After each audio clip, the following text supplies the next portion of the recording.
వైఎస్ఆర్సీపీ వాళ్ళు ఊపే కుహ ఊళ్ళో పెళ్ళికి కుక్కలడావుడి అంటే వైసీపీ వాళ్ళని చూసి నేర్చుకోవాలి. ఎందుకంటే పవన్ కళ్యాణ్ గారు సినిమా ఫీల్డ్ నుంచి వచ్చినటువంటి వ్యక్తి. ఫస్ట్ ఆఫ్ ఆల్ ఆయన పాలిటిక్స్లోకి రాకముందు ఆయన వృత్తి సినిమాలు తీయటం, ఒక హీరో. ఇప్పుడు ఎంతసేపు ఉన్నా ఆయన సినిమా రిలీజ్ అయితే, మొన్న ఏదో ఒక సినిమా రిలీజ్ అయింది, ఆ సినిమా మీద కూడా ఏడ్చారు. ఇవాళ సినిమా ఒకటి రిలీజ్ అయింది, ఓజీ ఓజీ ఒకటి రిలీజ్ అయింది. దానికి టైటిల్స్ పెడుతున్నారు, ఓజీ అంటే ఒంటరిగా గెలవలేనోడు. అంటే నాకు అర్థం కావట్లే, ఊళ్ళో పెళ్ళి కుక్కలాడావుడి మీకెందుకురా? ఆయన ఫీల్డ్లో నుంచి ఆయన వచ్చాడు, ఆయన సినిమాలు ఖాళీ టైంలో ఆయన సినిమాలు తీసుకుంటున్నాడు. ఆయన ప్రజలకు సేవ చేయకపోతే ప్రజలు ప్రశ్నిస్తారు. లేకపోతే ఆయన శాఖాపరమైనటువంటి ఏదైనా లోపాలు ఉంటే దాని గురించి మీరు మాట్లాడండి. గెలికి మరీ వాసన చూసుకునేటువంటి ఈ బుద్ధేంద్ర స్వాములారా, మళ్ళీ మిమ్మల్ని ఏమన్నా మీ నాయకుడిని ఏమన్నా గిల కొట్టుకొని చేస్తారు. ఇప్పుడు మీరు ఒంటరిగా గెలవలేనన్నాడు, ఓకే బాగుంది, ఓజీకి కొటేషన్ ఇచ్చారు. ఇప్పుడు జనసేన వాళ్ళు కూడా ఊరుకుంటారా? వాళ్ళు ఎతుకుతారు. ఏముందిరా అని అంటే, ఓజీ అంటే వన్ టైం గెలిచిన సీఎం జగన్మోహన్ రెడ్డి, ఇంకంతేకాక భవిష్యత్తులో గెలవలేడుగా. లేకపోతే వన్ కరప్షన్ కింగ్, ఇట్లా ఎన్నో ఉంటాయి. మీరు డైలాగులు పెట్టుకుంటా పోతే వాళ్ళు డైలాగులు ఎతుకుతూ ఉంటారు. అంటే సినిమాలా చూడండి. ఏదైనా మాట్లాడితే మొన్న ఏదో ఒక సినిమా ఫ్లాప్ అయింది, ఇలా ఓజీ సూపర్ డూపర్ హిట్ అవుద్ది. సినిమా నెంబర్ 1 ఉంది. ఫస్ట్ హాఫ్ అదరగొట్టేశారు సినిమా. అసలు ఎవడు క్యారెక్టర్ తగ్గకుండా చేశాడు. పవన్ కళ్యాణ్ గారు ఎప్పుడు ఒకటి చెప్తాడు, నాకు తిక్కు ఉంది, దానికి లెక్క ఉందని చెప్తాడు. ఇవాళ ఫ్యాన్స్ అందరికి కూడా అదే పూనకాలు తెప్పించి పెట్టాడు. నేను అడుగుతుంది ఏంటంటే, ఫస్ట్ ఆఫ్ ఆల్ సినిమాలాగా చూడండి. మేము తలుచుకుంటే సినిమాని ఫ్లాప్ చేస్తాం, మేము తలుచుకుంటే సినిమాని హిట్ చేస్తాం, మాదే మొత్తం మేము. ఏందిరా మీరు చేసేది? నాకు అర్థం కాదు.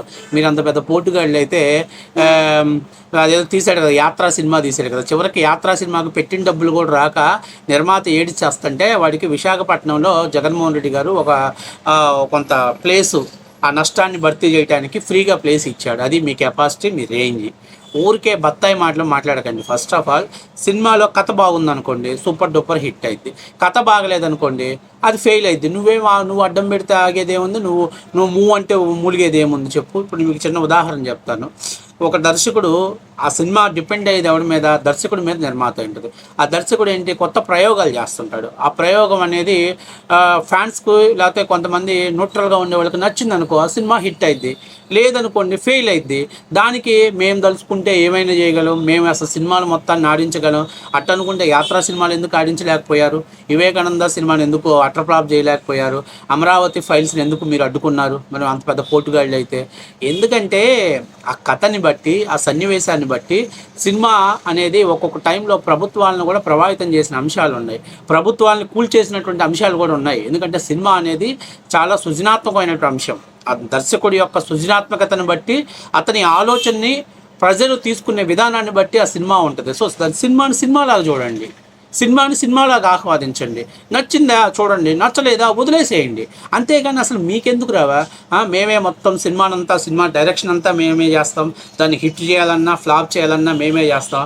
సినిమా హాల్లోకి వెళ్తాడు, నేను పవన్ కళ్యాణ్ ఫ్యాన్స్ని ఒక రిబ్బన్ కడతాడు, భయ్యా సినిమా బాగాలేదు భయ్యా అనేటువంటి దొంగ రివ్యూలు ఇస్తూ ఉంటారు. ఇదేంటంటే వైసీపీ వాళ్ళకు ఒక సునక ఆనందం లాంటిది. ఎందుకంటే వాళ్ళకి ఇప్పుడు చెప్పుకోవడానికి సినిమా ఫీల్డ్లో పెద్దగా హీరోలు కూడా ఎవరు లేరు, వాళ్ళని సపోర్ట్ చేసే వాళ్ళు ఎవరు లేరు. ఎందుకంటే అంతకుముందు కూస్తో సూపర్ స్టార్ కృష్ణ గారు కాంగ్రెస్లోంచి వచ్చిన తర్వాత మహేష్ బాబు మా ఫ్యాన్స్ అని రెప్పలు కట్టుకునేవాళ్ళు. కానీ మహేష్ బాబు వాళ్ళ యొక్క బావగారిని కూడా వీళ్ళు అరెస్ట్ చేసి కొట్టి జైల్లో పెట్టి చిత్రహింసలు పెట్టినటువంటి సైకో బ్యాచ్ దెబ్బకి ఇక మహేష్ ఫ్యాన్స్ కూడా ఈరోజు మేము వాళ్ళ ఫ్యాన్స్ అని చెప్పుకునే పరిస్థితిలో లేకుండా పరిస్థితి ఏర్పడింది. అందుకని చెప్పేసి ఎర్రెక్కిన పిచ్చోడు ఏం చేయాలో అర్థం కాక యాప చెట్టు కింద కూర్చొని ప్రజలందరికీ నేను పిచ్చి తగ్గడానికి మందిస్తానంటే అట్ట తయారైంది వైసీపీ సైకో బ్యాచ్.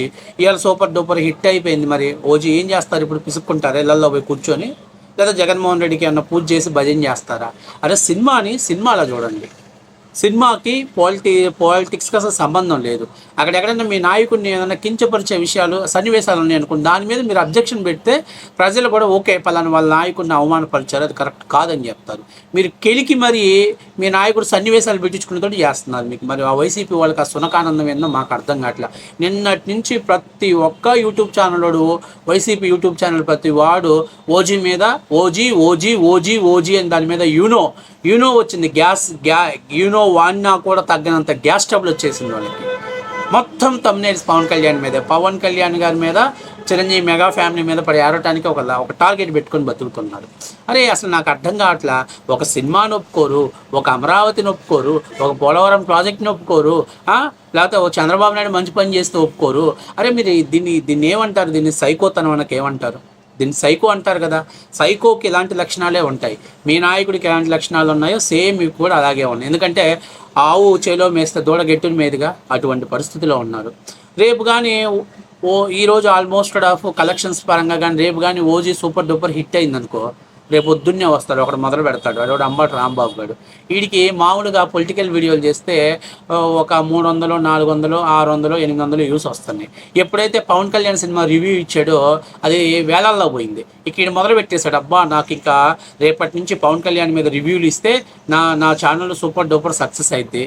కానీ నేను వాడు అమెరికా పోతా కూడా ఓజీ మీద రివ్యూ ఇచ్చి వెళ్ళిపోయాడు అనమాట. అంటే వీళ్ళందరూ ఏంటంటే పవన్ కళ్యాణ్ని గోకితే మనం హైలైట్ అవుతాం, పవన్ కళ్యాణ్ గురించి మనం మాట్లాడితే హైలైట్ అవుతాం, పవన్ కళ్యాణ్ని మనము మా వీడియోలు చేస్తే మన వీడియోస్ విపరీతమైనటువంటి క్రేజ్ వస్తుంది, మనకి ఇన్కమ్స్ అనేటి. అంటే ఒక రకంగా పవన్ కళ్యాణ్ గారిని తిడుతూనే పవన్ కళ్యాణ్ గారి మీద ఆధారపడి బతుకుతున్న పరిస్థితి వైసీపీ పని.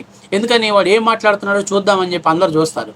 అసలు ఈ దరిద్రమైనటువంటి ఆలోచన వైసీపీ వాళ్ళకి కావాలనే హైలైట్ అవ్వాలి సోషల్ మీడియాలో అనుకున్న ప్రతి ఒక్కడు వాళ్ళు టార్గెట్ చేసుకునేది పవన్ కళ్యాణ్.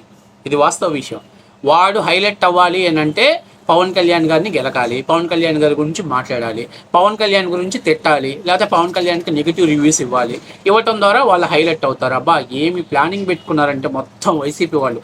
చివరికి అంబటి రాంబాబు ఒక మినిస్టర్గా చేసినటువంటి ఆ రాంబాబు గారు కూడా చివరికి ఇదే టార్గెట్ పెట్టుకున్నాడు. మొన్న ఎక్కడ ట్రెక్కింగ్ అని వెళ్ళాడు, అబ్బాయి వీడియో హిట్ అవ్వలా. ఒక్క పవన్ కళ్యాణ్ సినిమాకు రివ్యూ ఇచ్చాడు, సూపర్ డూపర్ యూస్ వచ్చేసాయి, ఇంకా మొదలు పెట్టేశాడు అనమాట. ఆ ఓజీ మీద 4-5 వీడియోలు చేయడం మొదలు పెట్టేశాడు. అరే మీకు ఎందుకు అంత యూనో, ఎందుకు మీకు అర్థం కావట్లేదు? ఇంత గ్యాస్ట్రిక్ ప్రాబ్లం ఏంటి? మీరు సినిమాలో చూడండి, ఆయన హీరోగా చూడండి, ఇక్కడికి వచ్చాక పాలిటిక్స్లో చూడండి. అబ్బాయి దానికి సంబంధమే లేదు. ఇప్పుడు ఏమైంది? సినిమా హిట్ అయింది, ఏం చేస్తారు మొత్తం మీరంతా వైసీపీ బత్తాగా వీళ్ళంతా ఇళ్ళల్లో పోయి ఒక్కొక్కడు గజ్జికాయలు పిసుక్కుంటారా? ఇంకా పిసుక్కోండి పోయి. ఎంత దారుణంగా తయారయ్యారు స్వాములారా. ఒక్కొక్కరిని చూస్తుంటే అరే అసలు సబ్జెక్టు లేదు, తల లేదు, తోక లేదు, ఏం లేదు. రావటం పవన్ కళ్యాణ్ గారిని ట్రోల్ చేసే విధంగా మాట్లాడటం. ఎందుకు? నెగిటివ్ రివ్యూస్ మీద వాళ్ళు దాని మీద కింద వాళ్ళు కామెంట్స్ ఇస్తారు కాబట్టి ఇక వైసీపీ వాళ్ళు దాని ద్వారా హైలైట్ అవుతారు. తద్వారా మేమేదో పెద్ద మొత్తం వ్యవస్థలనే ప్రభావితం చేస్తాం. మీరు కాదు, కథ బాగుండి డైరెక్షన్ నచ్చితే ప్రజలు అనుగుణంగా ఉంటే మీరు అడ్డంగా పెట్టినా మీ ముడ్డి నేలకేసి రుడ్డినా ఆ సినిమా ఫ్లాప్ అవటం జరగదు. గతంలో చాలా సినిమాలు మీరు అడ్డుకోవాలని చూశారు, సూపర్ డూపర్ హిట్ అవ్వలేదా? అలాగే గతంలో కొన్ని సినిమాలు మీరు విపరీతంగా కష్టపడి హైలైట్ చేయాలనుకున్నారు, ఏమైంది? చివరికి ఫైబర్ నెట్లో వేసుకొని ఆ డబ్బులు ఇవ్వాల్సి వచ్చింది వాడికి. యాత్రా సినిమాలు లాంటివి. కాబట్టి ప్రజలకు ఒక నాయకుడి మీద ఒకటి పరిపాలన మీద అయిష్టం పోయిందనుకో, ఏమవుతుందంటే ప్రజలు చూడరు. మీరు గతంలో లక్ష్మీ ఎన్టీఆర్ సినిమా తీశారు, ఏమైంది? చివరికి రామ్ గోపాల్ వర్మకు పెట్టిన ఖర్చు కూడా రాలే. మరి అమరావతి ఫైల్ సినిమాని మీరు అడ్డుకున్నారు, అసలు థియేటర్స్లో కూడా ఆడనివ్వాల, అయినా వాళ్ళకి డబ్బులు వచ్చేసాయి. ఎందుకనంటే అందులో వాస్తవం ఉంది, దగ్గరగా ఉంది, అక్కడ పరిస్థితులు ఏంటో దాంట్లో కనపడుతున్నాయి కాబట్టి సూపర్ డూపర్ హిట్ అయింది. మీరేంది మేమే చేయగలుగుతామని ఓవర్ కాన్ఫిడెన్స్లో ఉన్నారు. మా 40% ఓట్ షేర్ ఉంది. 40% ఓట్ షేర్ ఉంటే ఈ 40% మంది సినిమాలు మీరు బాగొద్దంటే పోకుండా ఉంటారా? లేకపోతే ఈ 40 మంది మీరు అన్నం తినకుండా ఉంటారా? లేకపోతే సినిమాలు వేరు, రాజకీయాలు వేరు. రాజకీయాల్లోకి వచ్చారు కొరకు జగన్ మనకి ఏదైనా చేస్తారా వేద్దాం అనుకుంటారు. సినిమాలలో ఫ్యాన్స్కి దానికి ఏమి ఉండదు. ఫ్యాన్స్ కూడా ఒక్కొక్కసారి హీరో వస్తే చూడటానికి వస్తారు, వచ్చినంత మాత్రం అక్కడ ఓట్లు పెట్టి గెలిచిన సందర్భాలు లేవు. ఎందుకంటే సినిమా వేరు, రాజకీయం వేరు, రాజకీయ పరిస్థితులు వేరు. ఇది వాస్తవ విషయం, తెలుసుకోవాలి ముందు. వైసీపీ బెప్పంగాళ్ళు ఏమిది లేకుండా బత్తాయిగాళ్ళలాగా మీడియా ముందుకు వచ్చేసి నిన్నటి నుంచి మొదలుపెట్టారే, సినిమా రిలీజ్ దగ్గర నుంచి ఇవాటి దాకా కంటిన్యూగా ప్రతి వాడు ఒకటే సబ్జెక్టు, పవన్ కళ్యాణ్ మీద, ఓజీ సినిమా మీద. మళ్ళీ వాళ్ళు తిరిగి జనసేన వాళ్ళు ఏదైనా కామెంట్ పెడితే ఒక్కొక్కడు పిసుక్కొని చేస్తారు. ఆ పర్సనల్గా వెళ్ళిపోయినామంటే మళ్ళీ జనసేన వాళ్ళకి గౌరవించడం తెలియదు. మీరు ఎందుకులా గెలుపుకోవటం ఎందుకు? వాళ్ళని గెలకడం ఎందుకు? వాళ్ళు తిరిగి సెట్టైర్లు వేసినందుకు ఏడిసి రావటం ఎందుకు? అవసరమా? ఎందుకురా కూలిచ్చి తన్నించుకునే పనులు చేసుకుంటారు? మరి పెద్దవాళ్ళు సామెత చెప్పారు, కూలిచ్చి వద్దులే, సెన్సార్ ప్రాబ్లం అయితే. కాబట్టి ఇట్లాంటి గులగాళ్ళంతా వైఎస్ఆర్సీపీ పార్టీలో ఉన్నారు. అది వైఎస్ఆర్సీపీ పార్టీ అంటే వన్ టైం గోకించుకునే పార్టీ. అది చెప్తున్నా, వన్ టైం గోకించుకునే పార్టీ అది. కాబట్టి నేను చెప్పేది అంటే గులానందం గాళ్ళు అందరూ కూడా మీరు మీ పార్టీ మీద మీరు ఫోకస్ చేసుకోండి. మీ పార్టీ ఇప్పుడు 11 సీట్లలో ఉంది. ఈ పార్టీ అంపశయ్య మీద ఉంది. కిందకి వెళ్ళిద్దా లేకపోతే పైకి లేపుతారా? కష్టపడి మీరు చూసుకుంటారా? మీకు ఎందుకురా సినిమాల గురించి, సినిమాలు వాటి రివ్యూల గురించి? మీ అన్న పరిస్థితి ఏంది? మీ అన్న రాజకీయ భవిష్యత్తు ఏందో ఆలోచించుకోనరా బత్తాయి గల్లారా.